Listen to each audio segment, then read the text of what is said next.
Bienvenue dans Le Buffet, le podcast qui accueille des singularités de tout horizon et qui creuse dans les sujets qui les passionnent. On va à la rencontre d'entrepreneurs, de youtubeurs, d'artistes, de restaurateurs et bien d'autres. Aujourd'hui, pour ce tout premier épisode, on accueille Valentin, le CEO de Coup d'État. Bon bah Valentin, salut. Salut. Bon, je viens ici, c'est la première fois, t'es le premier qui arrive sur le podcast. Il n'y a même pas de nom encore. Bah, trop bien, je suis ravi, c'est vraiment le podcast. Voilà, ça s'appelait le podcast. Mais si jamais t'as une idée de nom, ça serait cool. Mais okay. Bon, on verra. Ça dépend de quoi tu veux parler, de voilà, quelle est ça. ton angle d'attaque. Du coup, dis-nous qui tu es, présente un peu ce que tu fais de beau dans la vie. Alors moi je m'appelle Valentin, mon nom c'est Richard, donc j'ai deux prénoms dans le même nom, tu vois, c'est très important. Donc non, je m'appelle Valentin Richard, je suis le CEO d'une boîte qui s'appelle Coup d'État. Et donc Coup d'État, en gros, on a une mission, c'est d'aider les gens à monter des boîtes à travers l'éducation. Mon objectif, moi, c'est de vraiment arriver à trouver un modèle d'éducation qui fonctionne. Aujourd'hui, on en est encore loin. Je suis quelqu'un qui a arrêté l'école, je trouve qu'il y a un vrai problème avec le système éducatif actuel, notamment sur la partie de faire des choses, d'accomplir. Ouais. Tu vois, on apprend beaucoup de théories, mais finalement on n'accomplit pas grand-chose quand on est dans un système d'éducation. D'ailleurs, encore beaucoup, on oppose apprendre à faire. Ouais. Et j'aimerais bien qu'on arrive à réconcilier les deux. Donc ça, c'est un peu la mission qu'on a chez Coup d'État. Pour ça, on crée en gros des contenus vidéo où on va interviewer ou faire venir des entrepreneurs sur scène qui vont pouvoir raconter un peu leur expérience et te montrer que finalement c'est un peu démystifier la chose pour que toi tu puisses t'inspirer de leur parcours et te dire bah vas-y, moi aussi je peux le faire, c'est possible, et que tu te lances dans l'entrepreneuriat parce que je pense qu'aujourd'hui entreprendre c'est un des trucs que tu peux faire qui ont le plus d'impact dans ta vie. Et donc j'ai envie de pouvoir donner en tout cas aider des gens à avoir cette chance de pouvoir entreprendre, en tout cas ceux qui le veulent. Donc voilà, au quotidien on a une boîte, ça fait un an, on produit des contenus vidéo, on a une plateforme sur laquelle tu peux regarder tous les contenus, etc. On est 5 dans la team et voilà, je pense que ça résume un peu ce que je fais et qui je suis. Ok, super. Ouais, donc en fait c'est ça. Donc en gros, Coup d'État, parce que en fait le vrai problème en fait que toi tu vois et moi je pense aussi, c'est que l'école, c'est surtout l'école qui t'apprend pas la vraie vie en fait, tu vois. L'école, enfin, t'as le côté social à l'école, mais en vrai quand on va à l'école c'est surtout pour ça. Enfin, en général, il y en a beaucoup, c'est pour les potes, tout ça. Et du coup toi avec Coup d'État, tu te dis, on en inverse la tendance, on va créer genre, pas l'école de la vie, mais on pourra faire un truc qui va permettre les gars de se lancer dans l'entrepreneuriat, d'avoir peut-être un peu moins peur aussi, parce que je sais que la peur de se lancer, il y en a beaucoup. Je sais pas si toi t'as eu ça quand t'as tout début. Énormément. En fait, c'est assez marrant parce que la peur de se lancer, qui est une peur qui arrive à la fois au début de ta boîte, mais à n'importe quel stade de ta boîte en fait, parce que même si tu as déjà 100 clients, se lancer pour aller en chercher 200, ça devient toujours, tu vois. Genre en fait finalement, c'est tellement facile de tomber dans ta zone de confort où tu fais rien, et où tu fais rien de nouveau en tout cas, tu vois, que finalement tu as toujours besoin d'un moment où tu vas te lancer. Et ce qui est assez intéressant, c'est que on parle toujours cette expression-là m'intéresse énormément, tu vois, se lancer. Parce que tu as l'impression que tu dois te lancer du haut d'une falaise, tu vois, et sauter en parachute, et tu as tout un tas d'expressions. Et que c'est hyper risqué. Tu vois, tu sais, tu as toutes ces expressions de tu dois fabriquer ton parachute en tombant de la falaise, tu dois apprendre à faire tes lacets pendant que tu cours, tu sais, tous ces trucs-là. Et en fait, si tu regardes vraiment, genre la tendance, elle est plutôt à l'inverse, quoi. C'est que se lancer aujourd'hui, c'est monter une première marche. Ouais. Et puis si tu tombes, tu tombes d'une marche, donc c'est pas bien grave, tu vois. Ouais, ça va. Et puis après une deuxième, et puis une troisième, et puis en fait c'est vraiment un processus, c'est avancé. Parce que, pourquoi ? Genre la raison, c'est qu'en fait, le coût de lancer une entreprise aujourd'hui a réduit énormément. Genre je le disais, une étude Stripe avant-hier là, c'est une étude Stripe qui est sortie en 2017, où les gars te montrent qu'en 2000, lancer une startup ça coûtait en moyenne 5 millions d'euros. Et qu'aujourd'hui ça coûte 1000 $. Enfin 1000 euros. Ok. Tu vois. Ouais. Donc bon, même moins de 1000 $, tu vois. Donc en fait, t'es là en mode si ça coûte moins de 1000 euros, si c'est pour changer ma vie et aller y mettre un truc, bon, c'est moins cher qu'un iPhone, tu vois. Ouais. Donc peut-être bien que je peux y mettre cet argent-là. Moi, j'irais même jusqu'à dire que lancer une boîte aujourd'hui, tu peux le faire avec zéro. Parce que il y a tellement d'outils. La raison pour laquelle ça coûte un peu d'argent, c'est le légal, créer ton statut, etc. Mais je ne l'ai pas dit, mais bon, tu peux toujours bricoler un peu sur le côté, essayer de voir ce qui marche pas et créer ton statut légal une fois que tu as déjà fait un peu d'argent. Et en plus, tu as le statut d'auto-entrepreneur maintenant en France qui te permet de créer ta boîte pour vraiment zéro, tu vois. Donc en fait, il y a quasiment pas de coût, tu vois. Tu vas peut-être payer 15 balles pour hoster ton site web ou je sais pas quoi, mais je pense que si vraiment tu veux, si vraiment t'es en dèche de ouf, tu vois, tu peux créer ta boîte pour zéro. C'est pas hyper confortable, mais tu peux, c'est possible, tu vois.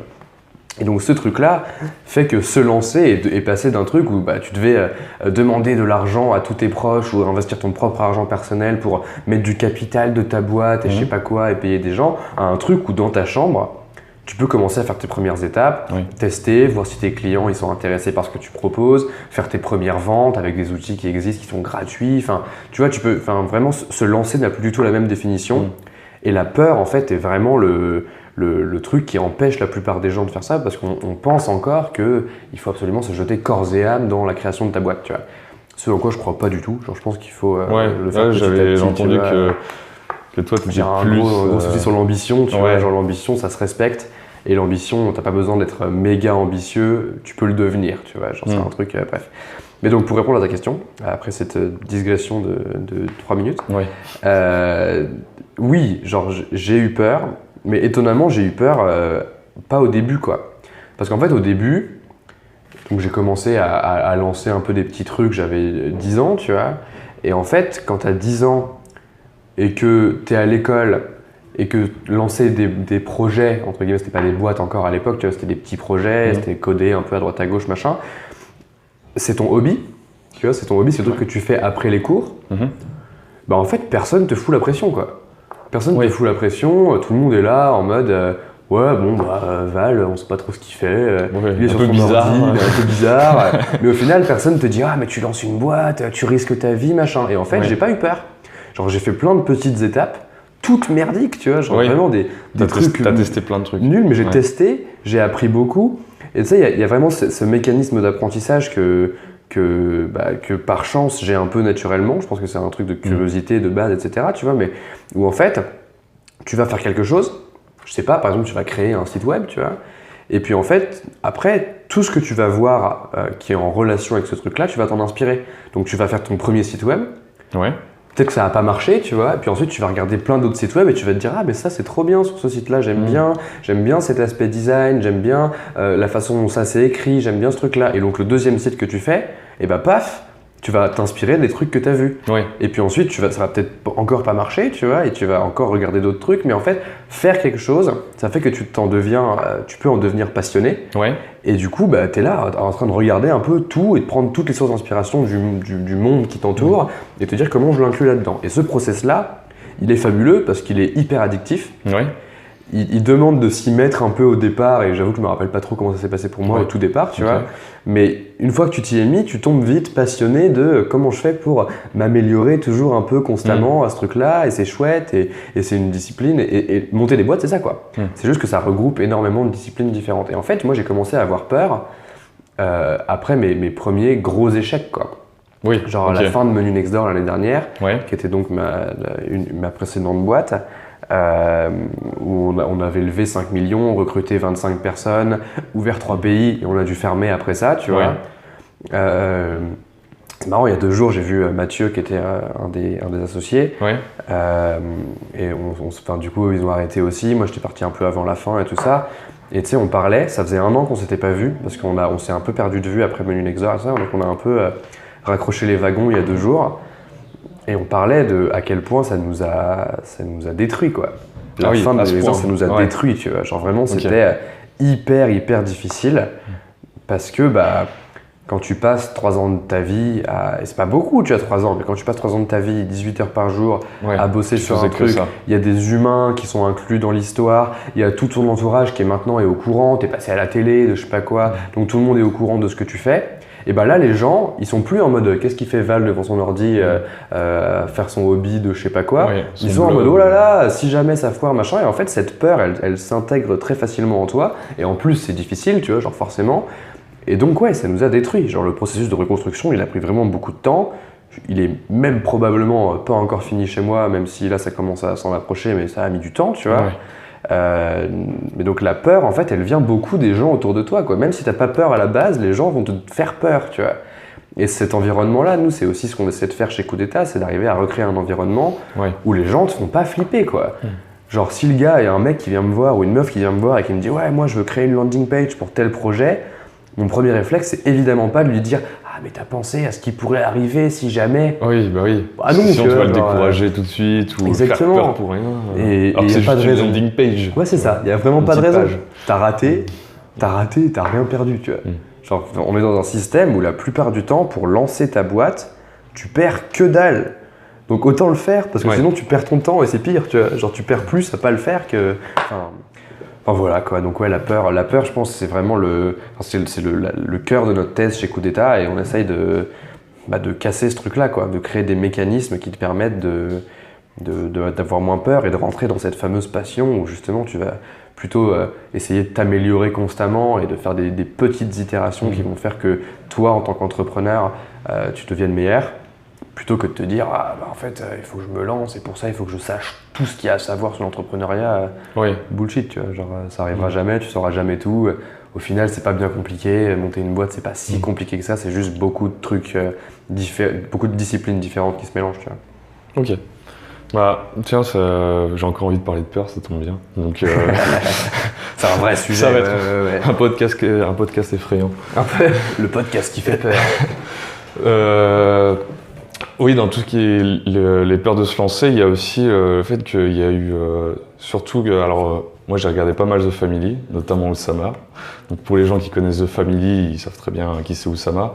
Il est toujours, quand il parle des boîtes et comme il parle des startups, il faut toujours se mettre genre à fond comme un grand malade. Est-ce qu'il n'y a pas aussi cette peur parfois de se dire mais si je le fais et que je le fais pas à fond c'est ouais, c'est moi je suis pas d'accord avec Oussama sur ça, tu vois. Ouais, à la base, moi, je me posais pas trop la question. Je me dis, c'est pas très grave si c'est juste un side project et qu'ensuite ça devient le projet principal. J'ai l'impression qu'il y a tout un état d'esprit du c'est 0 ou 1, tu vois. Ben, en fait, le truc, c'est que, je suis pas d'accord avec Oussama sur cet aspect-là, dans le sens où c'est encore cette histoire d'ambition, tu vois. Genre, si tu veux juste te marrer et faire un side project et le faire grossir sur le côté et éventuellement qu'un jour ça devienne quelque chose de solide où tu puisses passer full time, bon, vas-y quoi, genre fais ça, c'est un bon plan, ça fonctionne.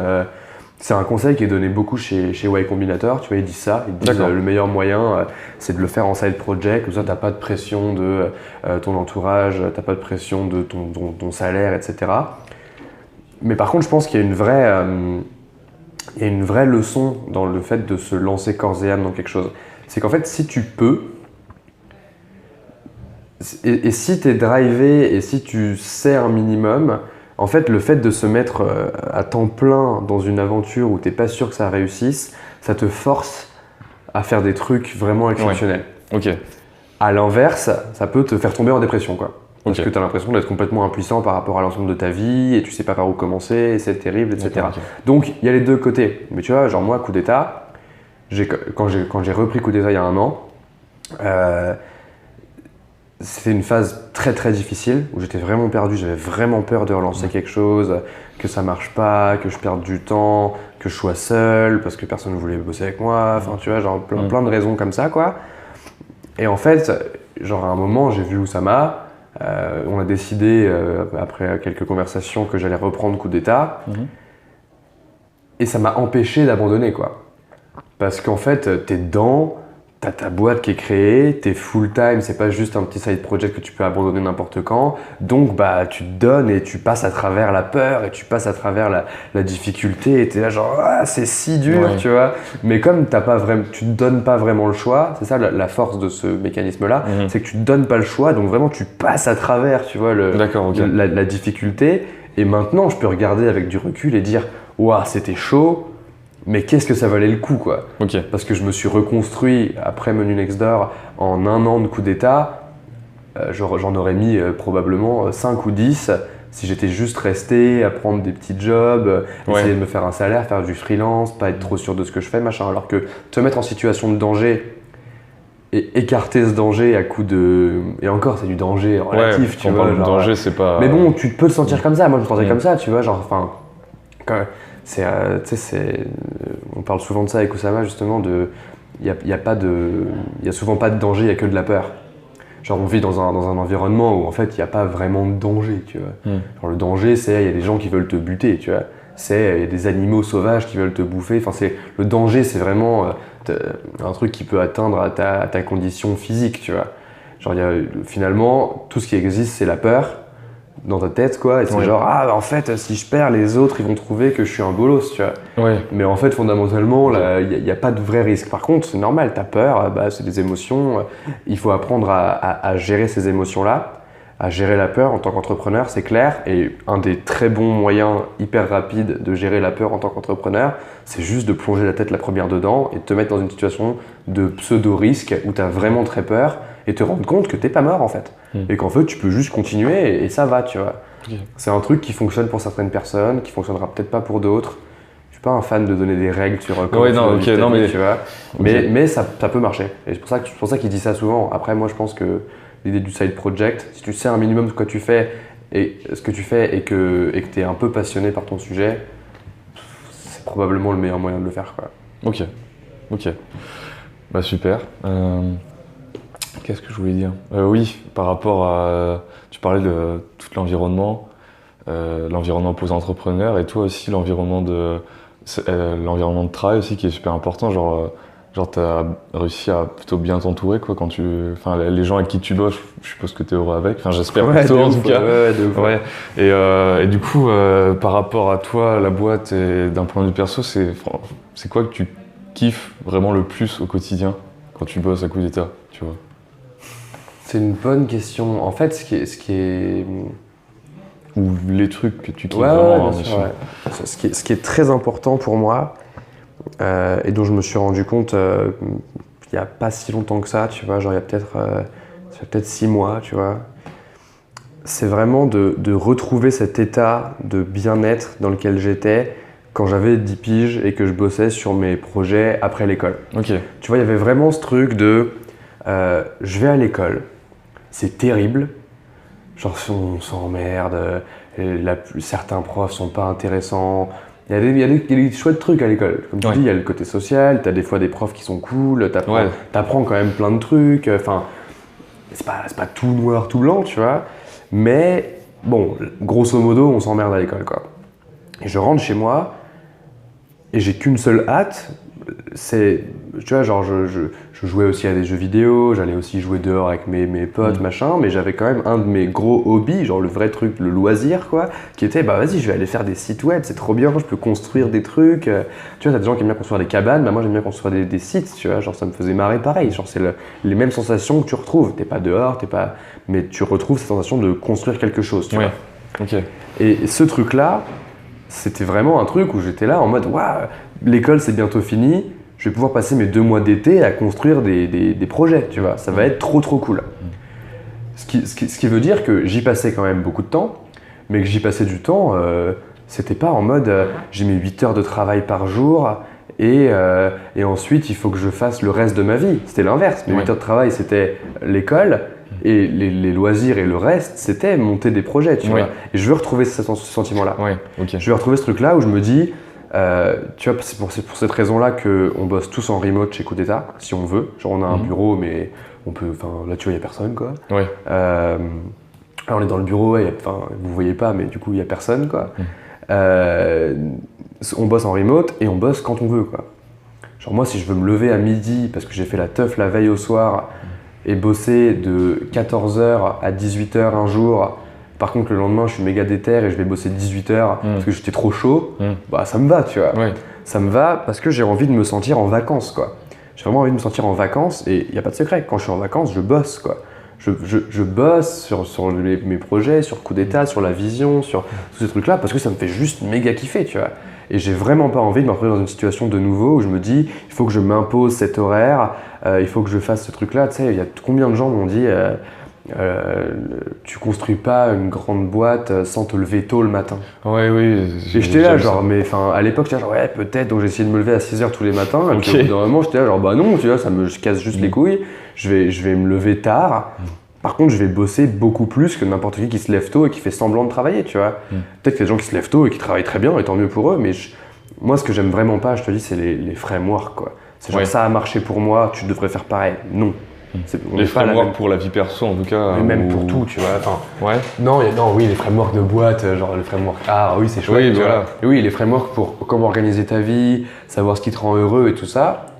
J'aime pas ça, quoi. J'aime pas ça parce que c'est vraiment, tu sais, c'est tous les trucs Miracle Morning et tout. Moi, depuis que je me lève à 5h du mat, je suis hyper content. Lève-toi à 5h du mat aussi, tu seras hyper content. Bah non, tu vois, genre, ça marche pas du tout comme ça la vie, en fait, tu vois. Genre, j'ai essayé, hein, mais d'expérience, ça marche pas, quoi. Genre, t'es juste pas la même personne, t'as pas nécessairement envie d'être cette personne-là. Si ça te convient, tant mieux, t'as de la chance, tu vois, c'est trop bien.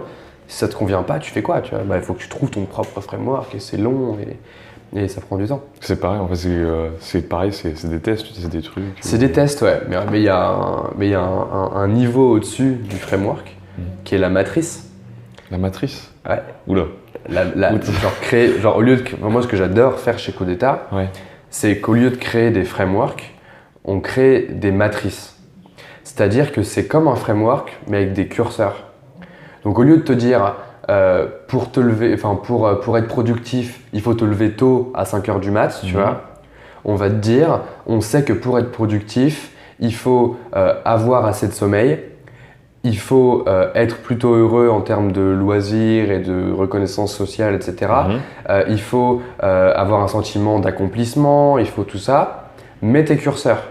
Est-ce que tu veux faire 100% d'accomplissement, sachant qu'il y a de fortes chances que tu burn out et que ça marche pas? Est-ce que tu veux faire 70% d'accomplissement et 10% de relations sociales et machin? Mais en tout cas, choisis. Parce que pour une personne par rapport à l'autre, ce ne sera pas la même chose. Donc tu te proposes des matrices où tu dis, voilà tous les paramètres qui te permettent de définir une hygiène de vie qui te convient, choisis. Et moi, c'est vraiment cet aspect de donner le choix aux gens qui me paraît hyper important. Ça commence à sortir, il commence à y avoir pas mal de bouquins qui sont nuancés, tu vois, genre qui arrêtent d'être radicaux pour être radicaux. Et tu vois, Miracle Morning, c'est chouette, mais moi, je peux écrire un Miracle Morning contraire où je te dis... bah pour moi, se lever à n'importe quelle heure, tout le temps, et faire la teuf un peu quand je veux, c'est un truc qui me rend hyper sain. Donc tout le monde devrait se lever à n'importe quelle heure et faire la teuf de manière hyper saine. Bah, déjà, la plupart des gens crient au scandale parce que c'est pas normal, tu vois. Genre se lever tôt, c'est un truc un peu admis, machin. Donc la plupart des gens crient au scandale. Mais en plus, bah, c'est pas vrai non plus, tu vois. Ça marche pour moi, ça marche probablement pas pour plein de gens. Et ce qui est important, c'est de dire, bon, c'est quoi, toi, les trucs qui font que tu es heureux et choisis. Genre, teste et vois si ça marche mieux que ça et sois objectif par rapport à comment tu vis ta vie, etc. Donc, ouais, ce truc-là, cet aspect de je kiffe bosser sur Codeta, sur le projet et les gens avec qui je le fais parce qu'au final, c'est une bande de potes, tu vois. C'est une bande de potes avec qui on se marre à taffer et c'est trop cool et on bosse sur le même projet, on a une vision commune et tout ça. Ce truc-là, ce sentiment d'accomplir quelque chose qui est plus grand que toi, ça c'est de la balle. C'est vraiment, c'est les trois trucs, quoi. C'est je suis en vacances, on bosse sur un truc qui pour moi est fondamentalement gigantesque. Genre on commence à être très ambitieux chez Codeta et j'ai bien envie d'aller changer le monde avec ce truc, tu vois. Donc ça m'excite, tu vois, ça a toujours été ma quête principale de ma vie, c'est de changer le monde, tu vois, genre j'ai renoué avec ça il y a pas longtemps et les gens, quoi, juste les gens, genre c'est toujours la qualité de tes relations qui fait la qualité de ta vie, avoir des gens comme ça avec qui je peux travailler, c'est de la balle, tu vois. Genre, c'est ok. Et bah tiens, tu parlais justement d'ambition de Codeta, ça m'intéresse un petit peu. Toi, au niveau de Codeta, en fait, là, l'ambition que vous avez, est-ce que c'est plus axé sur les entrepreneurs ou plutôt même tout le monde à être plus entreprenant? Tu vois ce que je veux dire ou pas? Ouais, moi je pense que t'as la réponse. Ouais, c'est ça en fait, c'est ça, ok. Ouais, parce qu'à la base, Codeta, c'était plutôt l'entrepreneuriat, mais pas celui qui fait forcément la start-up. Ouais. Voilà, enfin ça peut, mais c'est un peu pas obligatoire. Mais en fait, l'objectif serait de... L'objectif, ouais, c'est d'étendre au-delà. Après, chaque chose son temps, quoi. tu vois. Genre, on n'est pas non plus obsédé par aider les gens à créer une carrière d'artiste, tu vois, parce qu'on sait pas faire. Par contre, on a quand même une assez bonne expertise sur c'est quoi monter des boîtes. Dans la team, on a tous monté des boîtes avant, enfin, on sait un minimum de quoi on parle, tu vois. Un minimum, genre après, tu vois, on n'a pas la prétention de tout connaître et de tout comprendre, mais en tout cas, on peut donner des conseils, on peut trouver des gens qui donnent des conseils, etc. Oui, l'objectif à long terme, c'est de montrer aux gens que être entreprenant, c'est le meilleur moyen qu'il y a aujourd'hui pour être heureux dans ta vie, être heureux ou en tout cas être satisfait, tu vois. Parce qu'être heureux, bon, c'est un état passager, tu peux être très heureux 5 minutes et puis ensuite voilà. Mais par contre, être satisfait, tu sais, les Anglais ils disent content. Vraiment, je suis pleinement satisfait de la vie que je mène, même si c'est une phase difficile, je sais que c'est pas grave parce que machin. Ce truc-là passe par l'entrepreneuriat de manière générale. Et en fait, moi, je veux qu'on arrête d'opposer l'entrepreneuriat au salariat, par exemple. Tu vois. Parce que tu peux très bien être entrepreneur au sein d'une boîte. Si tu prends, genre, moi, la façon dont je travaille avec Nesrine, Anaï, Pariante et Filzi, qui font partie de la team Coup d'État, c'est que je leur dis, écoute, par exemple, Nesrine, elle s'occupe de gérer le contenu, donc elle crée toutes les vidéos, etc. Je lui dis, écoute, meuf, genre t'es une boîte de prod à part entière, t'as des objectifs, tu dois produire un certain nombre de vidéos, etc. Fais la tournée comme tu veux, tu vois. Okay. Alors oui, elle n'est pas CEO de Coup d'État, mais au final, elle fait son job et elle s'éclate et elle le fait comme elle veut et elle a probablement, comme moi, des réflexions le soir quand elle rentre en se disant « Ah, mais d'ailleurs, je pourrais faire ça ». Et tu vois, c'est pas juste, elle a ses cases à cocher et elle le fait, quoi. C'est qu'elle crée son propre job et elle s'éclate et moi, ça me permet d'être hyper libre. Du coup, de ne pas avoir à la fliquer constamment, tu vois, et c'est pareil pour Anaïs, pareil pour Pariante, etc. J'ai pas besoin de les fliquer constamment. Et ça permet à l'organisation de grossir, quoi. Genre vraiment, tu vois, si tout le monde crée des sous-boîtes dans la boîte, tu t'assures qu'à la fin, c'est pas juste une petite équipe qui abat des tâches pour un cerveau, c'est tout le monde y met du sien. Ça va créer des trucs un peu improbables parce que tout le monde est différent. Genre on est quand même assez différents dans la team les uns des autres. J'adore ça, tu vois. Notre seul point commun, c'est qu'on est différents des autres, tu vois. C'est ça, qui est trop cool, tu vois. J'ai toujours aimé ça. Moi, tous mes potes sont un peu comme ça. J'ai toujours eu des potes où c'est les gens. Tu sais, moi, ma bande de potes du lycée, c'est les gens. On s'est retrouvés parce que on n'avait pas trop d'affinité avec les autres gens. Tu vois. Voilà. Donc tu finis avec les. Un peu le geek ou ouais, un peu les geeks. Et au final, je suis même pas tant sûr qu'on se soit retrouvés sur des sujets communs, qu'on se soit retrouvés sur l'absence de sujets communs avec les autres. Tu vois. Et il y a un peu de ça chez Coup d'État aujourd'hui, un petit peu moins qu'avec ma bande de potes du lycée par exemple, mais il y a quand même un peu de ça. Et en fait, ça crée des trucs improbables, quoi. Genre, je suis là, moi j'ai un truc en tête, j'en parle à Pariante qui s'occupe du produit, je lui dis vas-y, maquette ce truc-là. Et moi j'ai un truc très précis en tête parce que je fais des maquettes aussi beaucoup, je fais beaucoup de produits, tu vois. Et puis il me sort un truc et je suis là genre ça n'a rien à voir avec ce que j'imaginais. Par contre c'est trop de la balle, tu vois. Et ce truc-là, genre ça n'arrive que si tu laisses les gens être entreprenants dans ta boîte. Ça marche pas si tu cherches à les contrôler, etc. Et donc du coup, je pense que pousser tout le monde pousser un maximum de personnes qui ont envie à prendre un peu le contrôle de leur vie et à faire des trucs qui leur ont pas été demandés. À être entreprenant, c'est ça. Entreprenant, c'est tu fais des trucs qu'on t'a pas demandé. Et du coup, ça peut paraître un peu arrogant, etc. Mais en fait, c'est trop bien. Quand tu fais des trucs qu'on t'a pas demandé, ça crée des choses improbables, quoi. Et on a besoin. Je veux dire, le monde marche plutôt mal. De manière générale, notre société marche plutôt mal. Et encore, en Occident, on est pas mal, tu vois. Je suis parti en Asie cet été, tu te rends compte que c'était ma première fois et tout. Enfin, tu vois, j'ai l'impression d'être un bolos de dire ça maintenant, parce que tout le monde le sait, ou je sais pas quoi. Mais en tout cas, vraiment, ça m'a frappé, tu vois. Ça fait un choc. Je pense qu'on est quand même fondamentalement dans la merde, tu vois. Genre, de manière générale, le monde est vraiment dans la merde. Il serait peut-être temps qu'on fasse des trucs un peu improbables, quoi. Parce qu'on sait que le système qu'on a actuellement fonctionne pas. Et peut-être qu'avoir un peu plus de gens entreprenants, ça nous ferait du bien, tu vois. Donc c'est ça l'ambition de Coup d'État. Du coup, c'est ça. Ok. J'ai envie de revenir sur ça, le fait qu'on soit d'être entreprenant, c'est vraiment l'une des choses qu'on apprend le moins depuis toute mon enfance. En fait, on l'apprend que si, comme toi, on fait des projets à côté, que si De ouf. C'est hyper triste. Et ce qu'on apprend à l'école, c'est genre exactement l'opposé. C'est-à-dire que j'avais rencontré genre quelqu'un dans le train qui était dans une famille de forains. Ça m'a fait, il m'a dit ouais, nous on s'amusait à faire, fallait faire les losanges, tu sais, à l'école. Donc je sais plus c'était quelle classe, ils devaient faire des losanges. Et la méthode du prof, c'était faut le faire avec le compas. Et eux, ils avaient une méthode avec 3 segments qui était beaucoup plus précise. Et, et le prof il arrive, non mais c'est pas comme ça qu'il faut faire, il faut absolument faire avec le compas, tu vois. Et j'ai l'impression que ça coupe avec le fait de tester les trucs. Ça te tue et tu n'apprends pas à tester et c'est compliqué. Et en fait, ce qui est assez intéressant, c'est que tout n'est pas acheté dans l'école, genre loin de là, tu vois. C'est juste qu'il y a quand même il y a différentes formes d'intelligence, entre guillemets, tu vois. Être entreprenant, ça fait pas tout non plus, tu vois.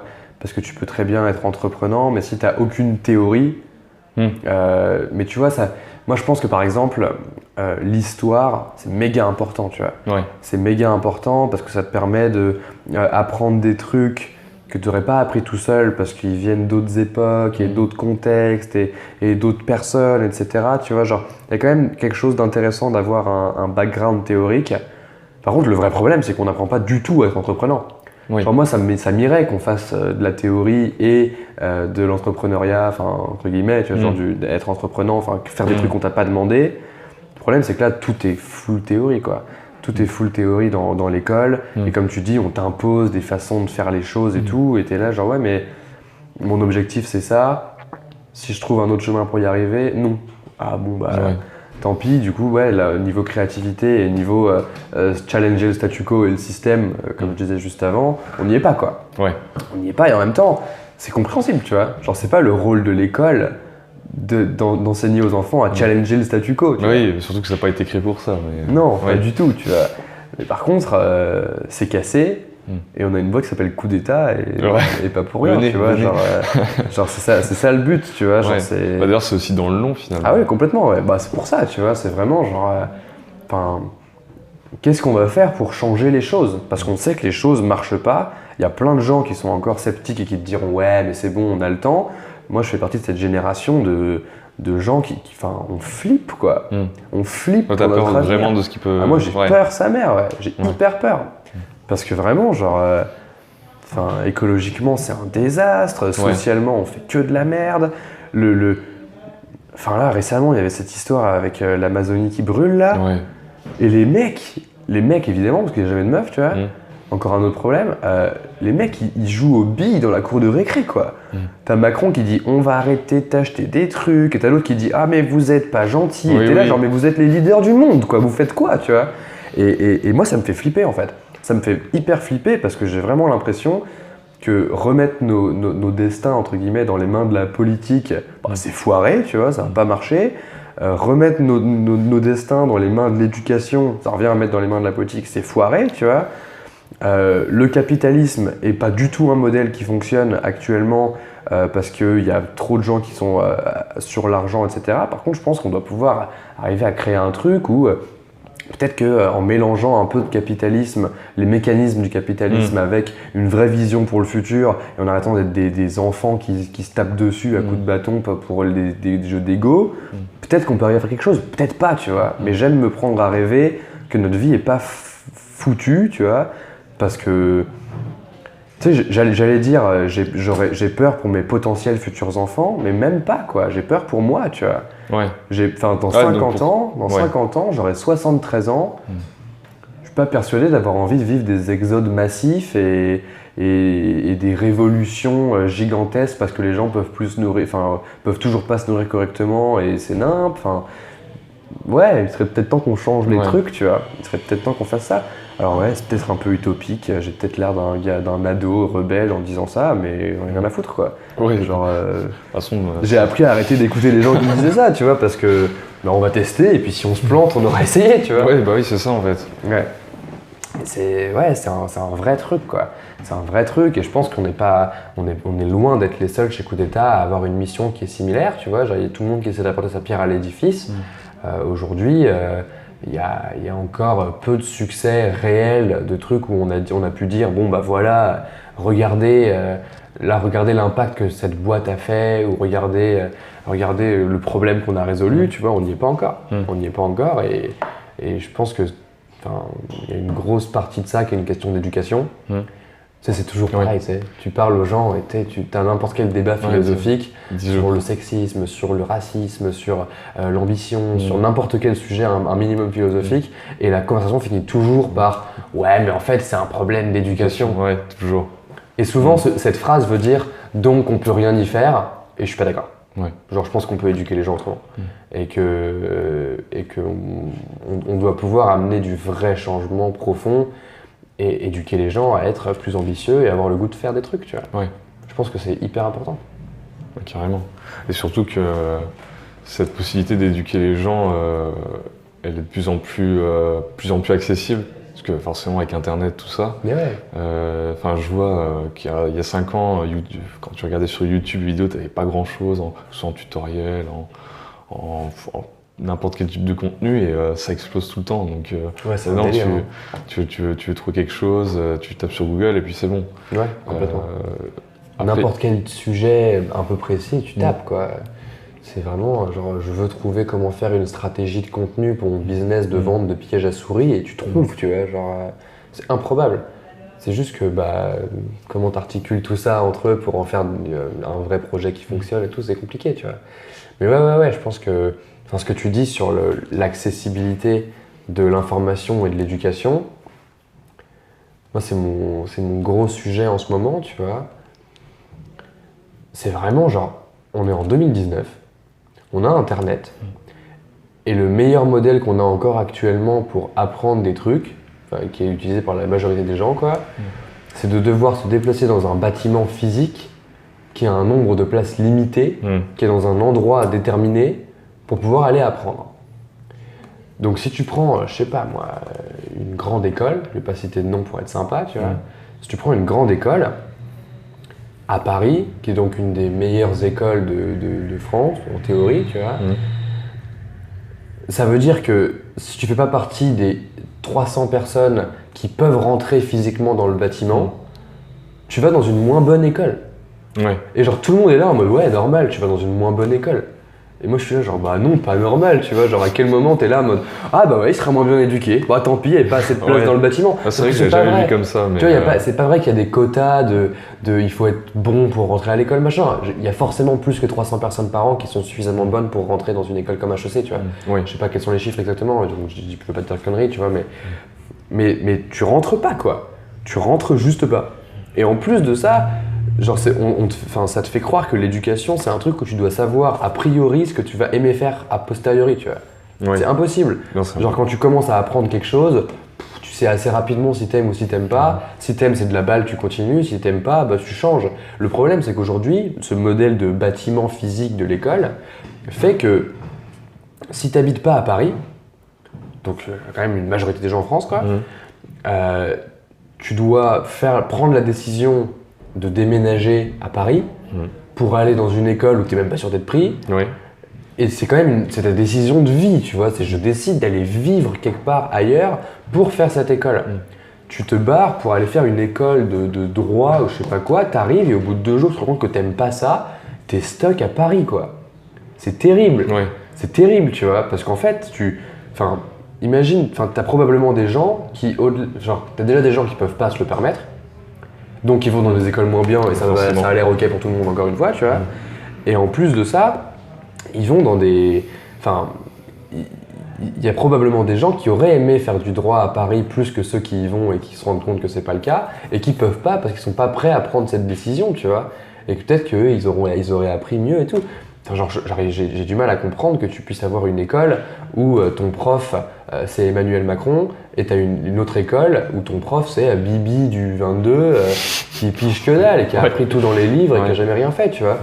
Je suis là genre venez, on met une caméra, on filme le cours du prof qui sait de quoi il parle et qui est vraiment très bon et on le donne à tout le monde. Alors ça commence à être fait, à Stanford ils font ça, ils partagent les cours sur internet et tout ça, mais on est encore loin d'un système éducatif complet où on te garantit que ce truc-là va t'aider. Genre, ça reste la poignée d'autodidactes où tout le monde est là, genre, ah, lui, c'est vraiment un autodidacte. Ah, elle, c'est vraiment une autodidacte, c'est super. C'est trop impressionnant. Il serait peut-être temps qu'on en fasse une espèce de norme, non? Tu vois, genre, parce que c'est possible. Les gens sont curieux, tu vois. Genre, ouais, je pense que j'y crois. Je sais pas si c'est une norme, mais en tout cas, il y a plus de gens, quoi. En fait, de ce que je vois, et moi personnellement, j'ai encore parfois des mauvais réflexes, c'est que l'école parfois te fait apprendre des choses d'une certaine manière qui est pas plaisante, en fait, tu vois. Ouais.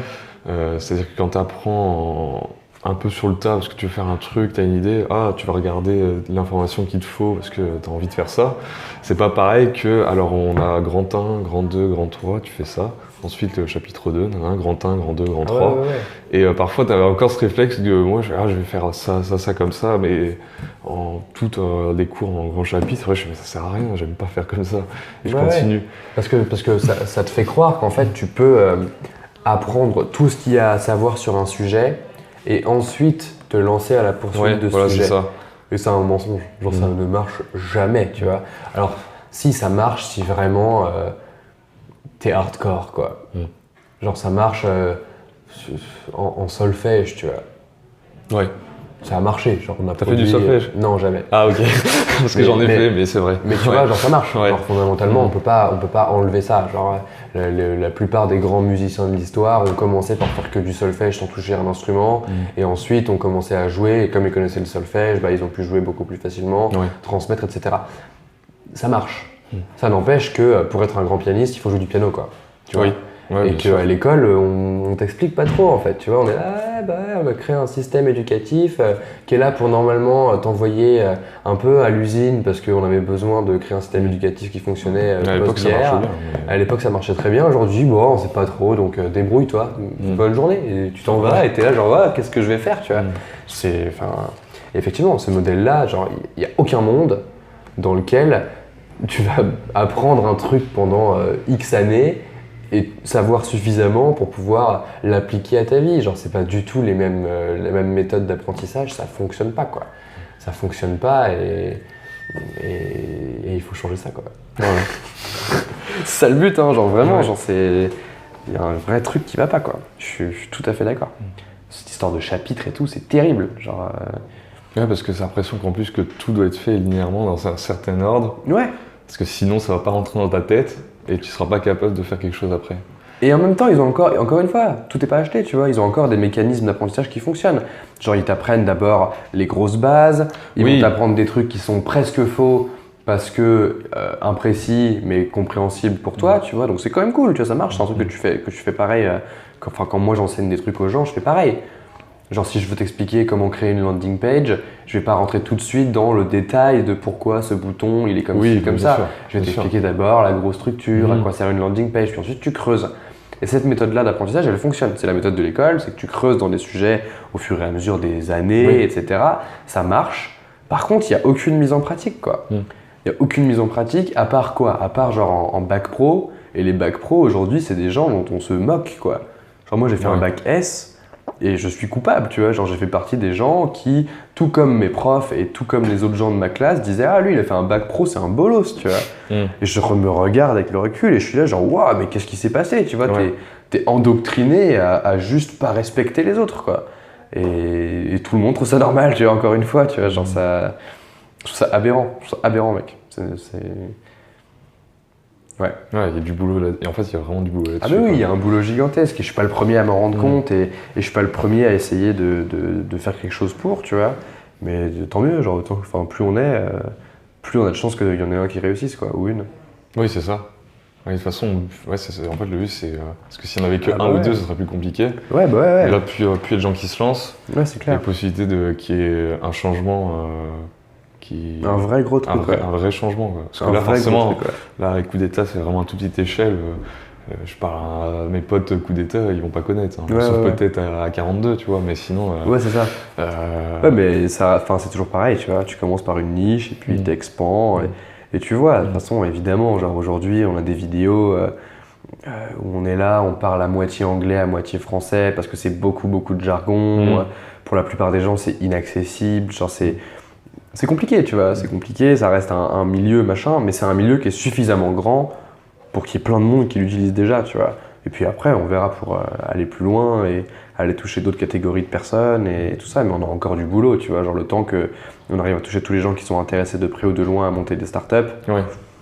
on a encore un bon boulot, tu vois. Encore de la marge, ouais.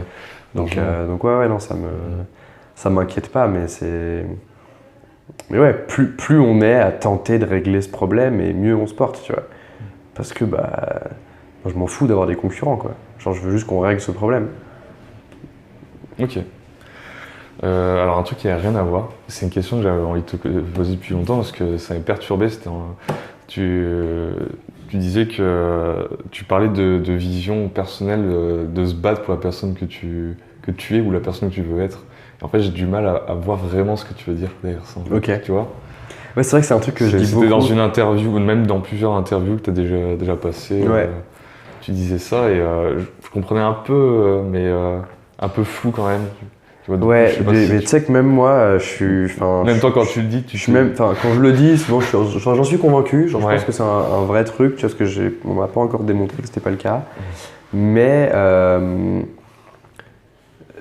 je suis pas sûr d'avoir mis tous les mots dessus. Par contre, j'ai une bonne idée. Genre, je pense que j'ai une bonne idée de à quoi ça ressemble d'être la personne que tu veux être. Pour moi, genre la personne que tu es, en gros, c'est un gros sujet. Genre, je prépare beaucoup de contenu sur ces sujets-là, mais si tu veux, genre ça va se découper en deux gros axes qui sont ta personne biologique.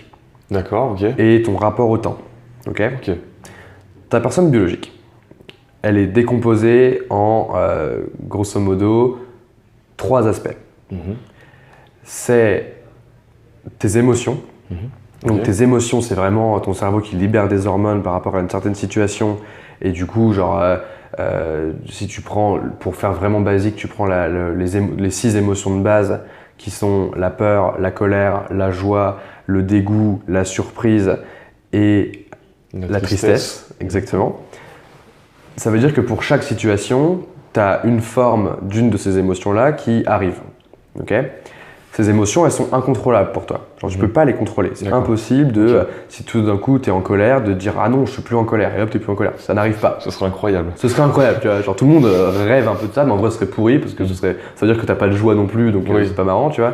Mais donc, ça veut dire que tout ça, ça n'est que des états passagers qui sont déclenchés par quelque chose, un événement extérieur, etc. À ça, tu ajoutes tes pensées. Okay.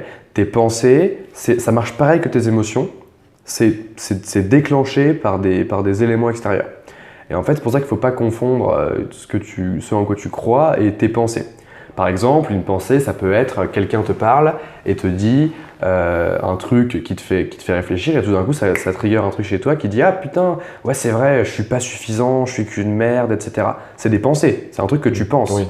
Et tu pourrais croire que, vu que tu le penses, c'est vrai, tu vois. Mais en fait, non. C'est juste ton cerveau qui, de la même manière que tes émotions, essaie de créer un mécanisme pour que tu restes à ta place. Le but de ton corps biologique, c'est de faire en sorte que tu fasses le moins de trucs nouveaux possible. Qu'il n'y ait pas trop de changements, parce que tu survis, du coup. Vu que tu as survécu tout ce temps-là avec peu de changements, autant pas en faire d'autres, tu vois. Donc ça, c'est vraiment les deux aspects. C'est tes émotions et tes pensées.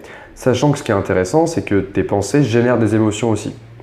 Donc, par exemple, si tu penses à un truc heureux, tu vas peut-être être heureux. Tu vois. Si tu penses à un truc triste, pareil. Donc ça, voilà. Et ensuite, tu as un troisième aspect de toi, en gros, qui est toi, la personne que tu veux être. Okay. D'accord, ok. C'est ça, ce truc-là. C'est vraiment, moi, je le vois comme tu es le CEO de ton corps, tu vois. Ok.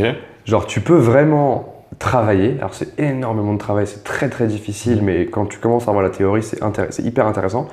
Tu peux vraiment travailler pour prendre du recul et dire bon, là, mes émotions, elles disent quoi? Je suis en colère. Pourquoi? Souvent, genre un déclencheur d'émotions, ça prend certaines formes, etc. Enfin, on pourrait creuser, mais c'est long. Genre un bon truc, c'est l'Atlas des émotions, qui est un truc qui a été co-créé par genre le Dalai Lama et c'est c'est un site web et il te montre cette théorie-là. Donc j'en parle pas. Allez voir si jamais vous écoutez.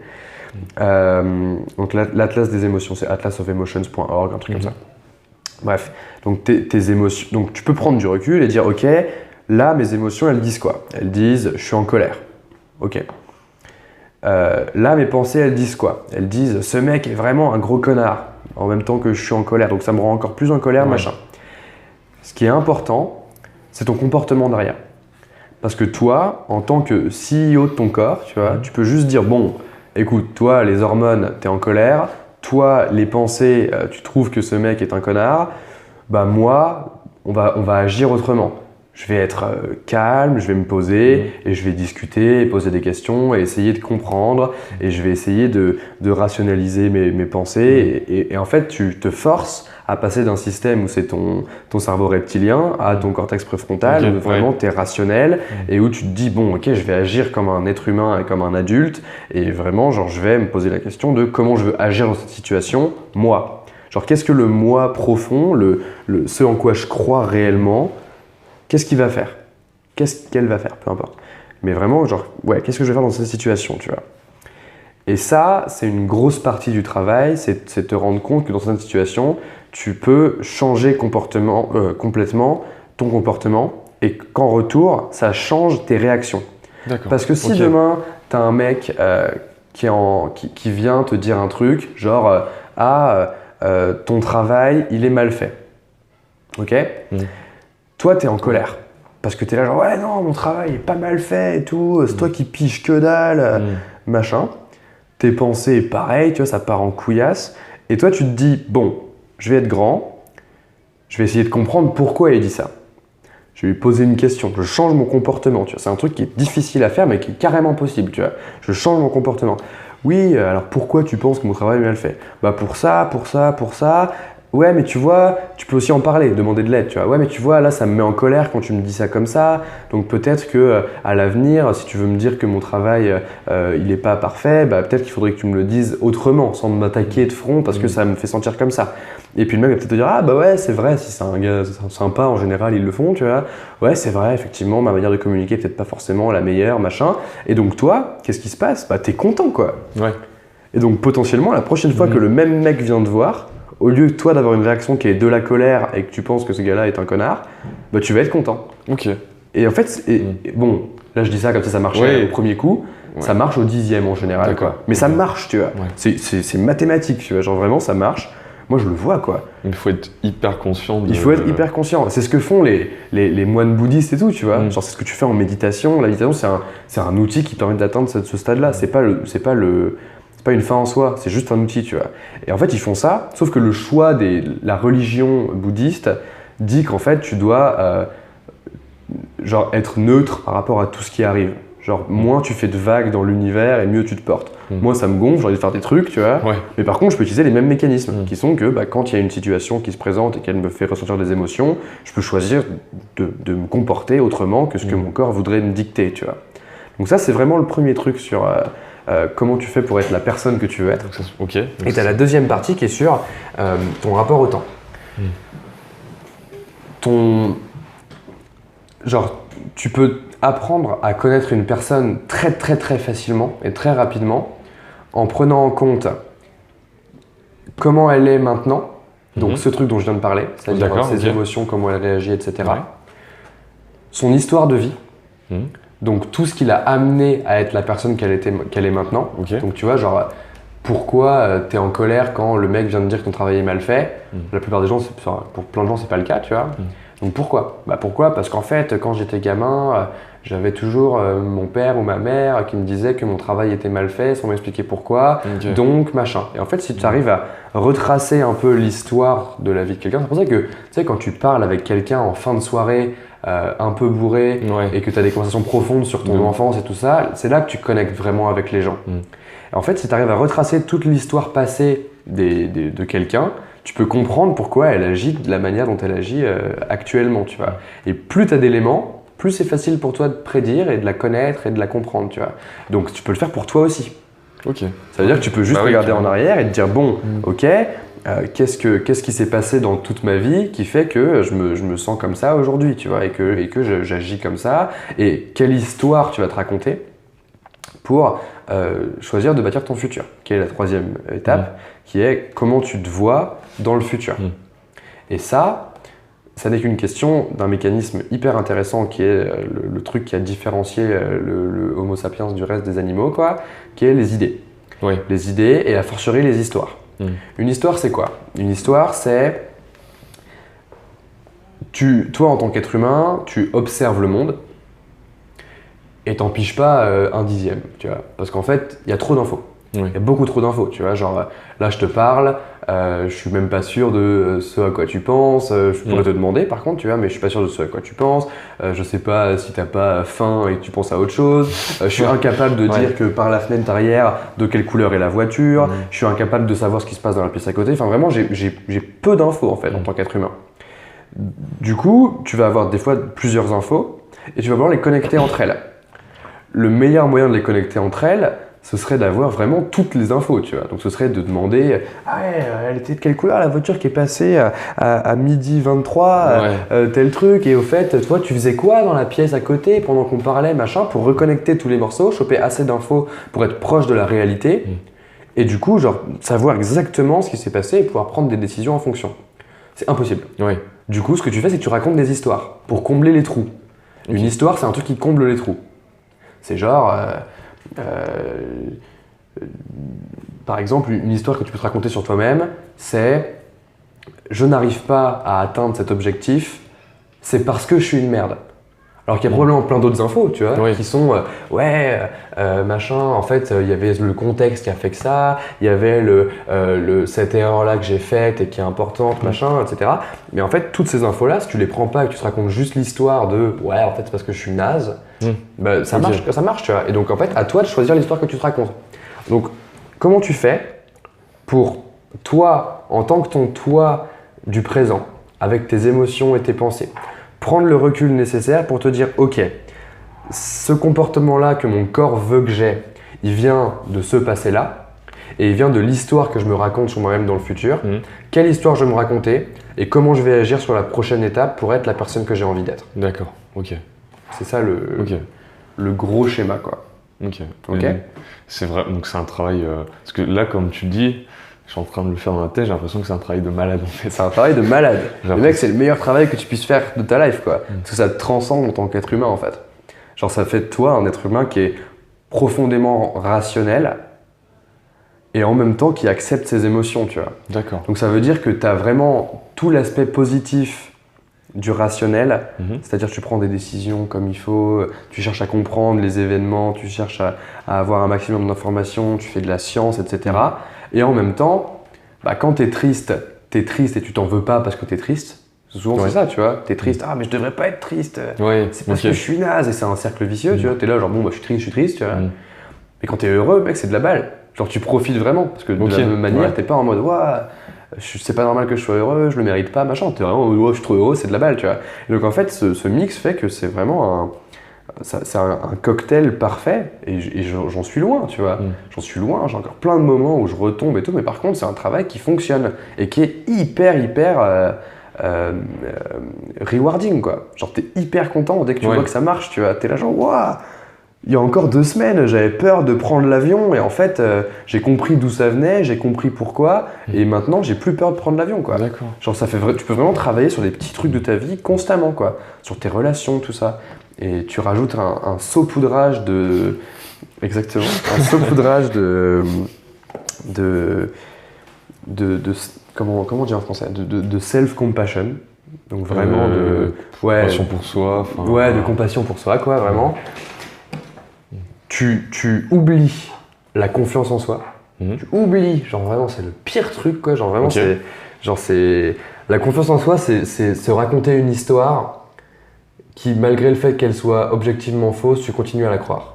D'accord. Tu vois. Donc en fait, c'est cool pendant un temps parce que tu crées ton histoire, parce que tu comprends ça peut aider sur un moment peut-être. Et ça va aider sur un moment, mais jamais à long terme parce qu'en fait, ça veut dire que tu vas ignorer tous les haters, tu vois. Enfin, peut-être qu'ils auront des trucs intéressants à te dire et desquels tu peux apprendre. À l'inverse, la self-compassion, ça fait que tu te pardonnes en fait. C'est plus l'amour de soi d'ailleurs. L'amour de soi, ouais, mais la compassion a un sens fort, tu vois. C'est vraiment genre, c'est au-delà de s'aimer, genre je m'aime, machin, quoi. C'est vraiment un truc de je me pardonne plus que je m'aime, tu vois. Il y a vraiment ce truc de, bah, en fait, ouais, j'ai merdé, bah c'est pas grave quoi. Je suis ni en mode j'ai fait une erreur donc ma vie est foutue. Je suis pas non plus en mode confiance en soi, j'ai fait une erreur mais c'est parce que c'est le monde qui va pas et moi je vais très bien, tu vois. C'est vraiment bon, bah, j'ai fait une erreur, c'est pas grave, je vais apprendre de cette erreur et je vais faire mieux. Et tu fais ce mix là et tu travailles et ta vie elle devient ouf quoi. Genre vraiment, tu vois.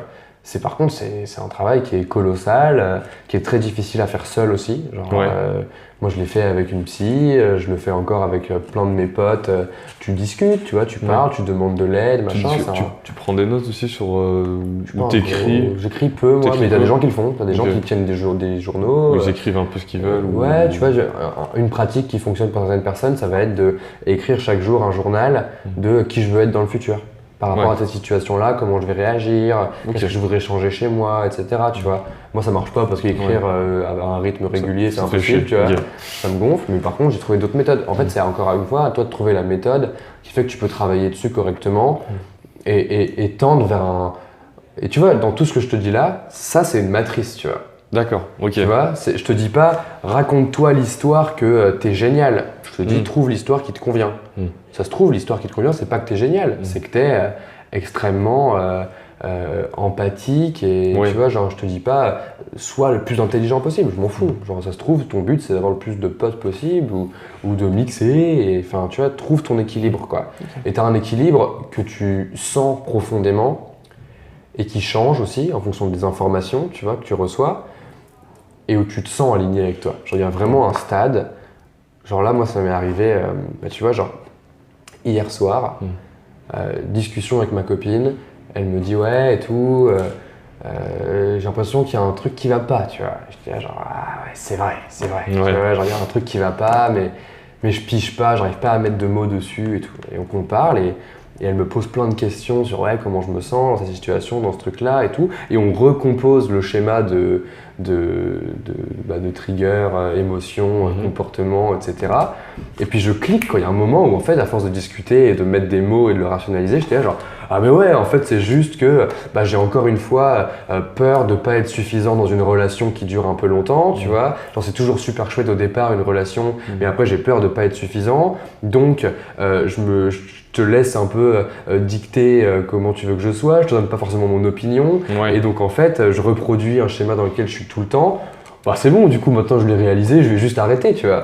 Je vais arrêter, je vais te donner mon opinion, je vais me comporter exactement comme si on était ensemble depuis 2 jours, et en fait c'est de la balle. Et mec, genre ce matin je suis pumped up à fuck, et tu le sens quoi. Genre je suis passé de vraiment oh, putain c'est galère, il y a un truc qui va pas, c'est quoi le problème, je suis fatigué, je suis malade, je sais pas trop machin, et là j'arrive ce matin au bureau et je suis on fire quoi. Et c'est un truc où ça se travaille et tu deviens meilleur quoi. Au début ça te prend 2 semaines, 3 semaines, un mois de faire un changement, tu vois. Peut-être frustrant, non? Au début quand tu l'as fait ou pas du tout? Après ouais, ça dépend des gens aussi, tu vois. Moi ça allait assez vite parce que c'est un sujet que je creuse depuis longtemps.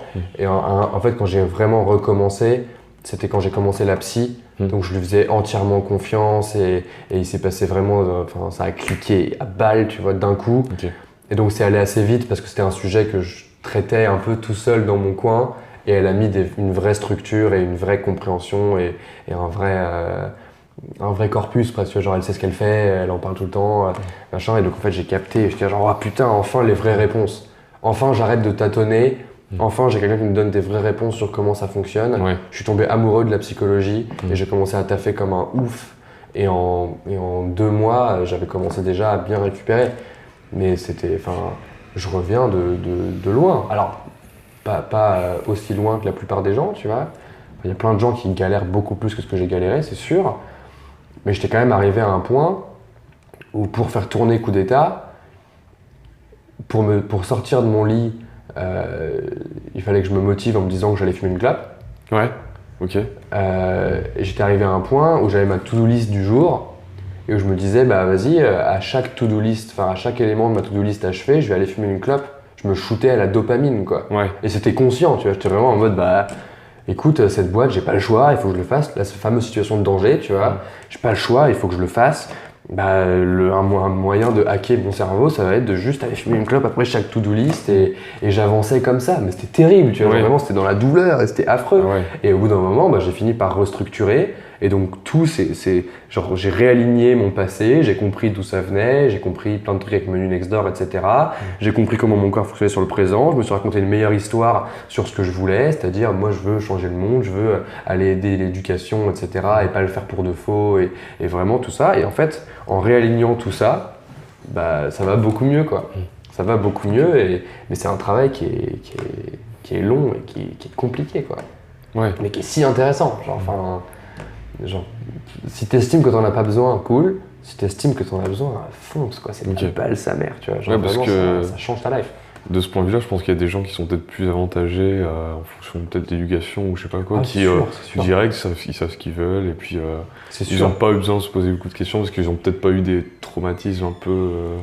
Ouais, je sais pas. Et puis même, genre t'as aussi des gens qui sont un peu coincés dans un rythme de vie, tu vois. Moi j'ai quand même quelques potes où ils sont là en mode ouais, bah moi je fais mon job, je kiffe pas particulièrement, mais bon, après quand je rentre le soir, je suis bien. Et c'est ok, tu vois. Alors, en fait, s'ils sont pas vraiment en grosse galère, un truc que j'ai arrêté de faire, ou en tout cas que je m'efforce d'arrêter de faire, c'est de leur imposer le choix que j'aurais fait à leur place, tu vois. Parce que je suis pas à leur place, j'ai pas le même passé, j'ai pas, etc., tu vois. Donc, bah, je respecte juste ce qu'ils ont choisi de faire, quoi. Après, voilà, genre après ça reste une question de relation, c'est d'autres sujets, mais j'ai 6 gros chapitres de santé mentale, on peut en parler pendant vraiment 12 heures. Qui vont arriver bientôt du coup. Pas bientôt, mais je commence à donner des cours là, de santé mentale dans une école. Ah ok. Chez Iconoclast là, tu sais. Oui, Iconoclast. La boîte de Marie. Les gens je pense pas qu'ils vont savoir. Parce que c'est une école de business développement, donc pour apprendre à faire du sales, à faire de la vente. Et donc ils ont pas mal de cours différents, ils sont dans des cours de santé mentale, donc je commence à donner des cours sur ça. Et donc le but c'est un peu de laisser maturer encore tout ça, de créer mes matrices justement sur tout ça, et d'en faire une série coup d'état à terme, plus tard. D'accord, encore une fois, ça arrive pas tout de suite. Un truc à la fois, et on peut pas se dédoubler non plus, tu vois, mais ça viendra. C'est certain, c'est un sujet qui m'est tellement cher et qui je trouve est tellement important et dont on parle tellement peu parce que je sais pas quoi, enfin si je sais quoi, les gens ont peur d'être vulnérables, les gens ont peur qu'on les prenne pour des nazes, y a un tabou gigantesque. Ouais, et puis surtout que... Faut en parler quoi. Peut-être pas mal pour rien parce que j'avais vu une étude sur les peurs, la plus grande peur pour les mecs en gros, et la plus grande peur pour les femmes. Pour les mecs, c'était de pas être à la hauteur, pas être assez fort, tu sais. Et pour les femmes, c'était l'image qu'elles envoyaient en fait. Donc quand un homme essaie d'être un peu, comme tu dis, un peu vulnérable, tout ça, il peut se dire les gens vont penser que je suis faible. Ouais. Et les femmes, si elles commencent, je sais pas, à dire, à parler justement d'un truc qu'elles aiment peut-être pas chez eux sur leur physique, tout ça, elles vont peut-être se sentir rabaissées. C'est un truc d'éducation, tu vois, c'est un truc d'éducation, mais il faut qu'on fasse changer ce truc, quoi. Enfin, les meufs, c'est plus difficile pour moi parce que c'est pas ma position, tu vois, mais... Et encore, il y a plein de problèmes. Je suis quelqu'un de très féministe et je pense que ça vient aussi du fait qu'il y a plein de situations, entre guillemets, de meufs que j'ai vécues moi et où du coup je me reconnais et je suis là genre mais ça faut que ça change, tu vois. Et même les mecs, quoi. Genre si vous pensez qu'être vulnérable, ça va vous faire ressembler à quelqu'un de faible, bah, vous pouvez en tout cas prendre pour argent comptant que moi c'est pas le cas, quoi. Genre je suis dans un environnement où les gens ils sont là en mode ouais mais c'était si courageux de parler de ça et machin, et moi je suis là genre bah merci, quoi, merci, c'est cool, mais je suis tellement drivé par ce truc de il faut absolument le faire que je pense qu'il faut vraiment en parler parce qu'en fait tout le monde galère et tout le monde fait semblant, quoi. Ouais, tout le monde fait semblant. Et je suis là, genre. Fait semblant que tout va bien, en fait. Ouais, c'est ça, tout le monde fait semblant que tout va bien. Tout va bien? Ouais, super, ouais. Ouais, c'est ça. En fait, on n'ose pas en parler. Non, et on en parle que quand on est bourré, fin de soirée, quoi. Exactement. Ouais, ça va pas bien, là, mec, je suis pas terrible et tout. Mais venez, on arrête d'attendre d'être bourré pour en parler, tu vois, parce qu'en fait, tu peux souvent corréler assez précisément le succès de quelqu'un par rapport au nombre de conversations inconfortables qu'il a eues, tu vois.